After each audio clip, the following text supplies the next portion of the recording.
Number 232 in the Indicator series, and continuing on from the Hammer Volume 6 box set, is The Phantom of the Opera.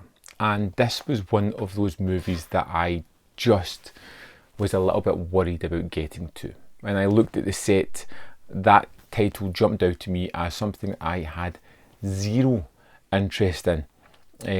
I don't know why, it just instantly came to me that it's something I didn't want to watch, I didn't want to see.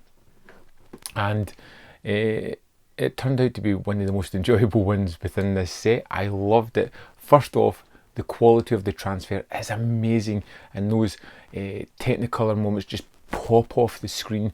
We're thrown into the 1900s London. We have this Lord Darcy who has his opera being created. It's been made, it's been produced by this character Harry, and there seems to be a lot of misgivings and things going wrong about this production as they rehearse and try to get ready for opening night, including the leading lady just having enough and leaving, never coming back. So they have to create these auditions. And that's where we get Christine's character from Heather Sears, who comes in and blows everyone away and instantly gets the job. But because Darcy's such a lecherous and horrible character, someone who seems to have had zero interest or knowledge about music but has suddenly created this opera, he, being the person, the finances behind all this, feels that he has rights to Christine in other ways than just her singing, and when she rebuts his advances, she finds herself sacked. Harry, the producer, feels that she's the best person for the role, and thusly finds himself sacked as well, as this Darcy character is just horrible, just putting everyone against him. No one wants to work with him or for him. He's such an egregious character that even I just hated seeing him.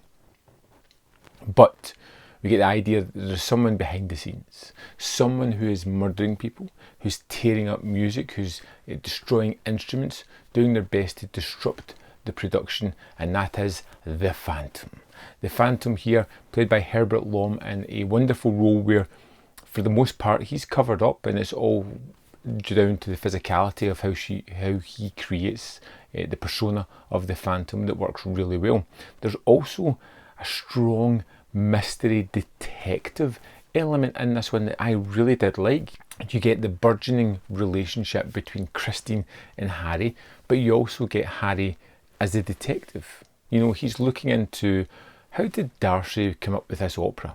How did the music seem so familiar? And by starting to see Christine a little bit, he discovers tidbits of information that lead him down the path of what really happened, who the Phantom is, how he came about. And it's just wonderfully pulpy, but really interesting as well.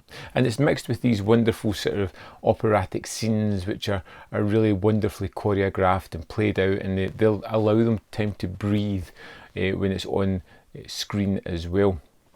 You get the Phantom's lair deep down underground of London, and of course it gets to a kind of typical finale where Harry has to save Christine and the Phantom's there, but it resolves itself in such an unusual manner that I really did appreciate.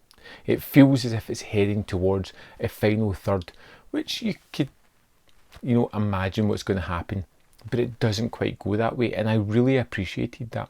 There's lots of little subtle moments in this that just kind of changes the perception of what you think is going to happen, and I really like the fact that Terence Fisher does this. Now, I should have had faith. When I saw Terence Fisher's name as a director, I should have known that I was in a capable set of hands.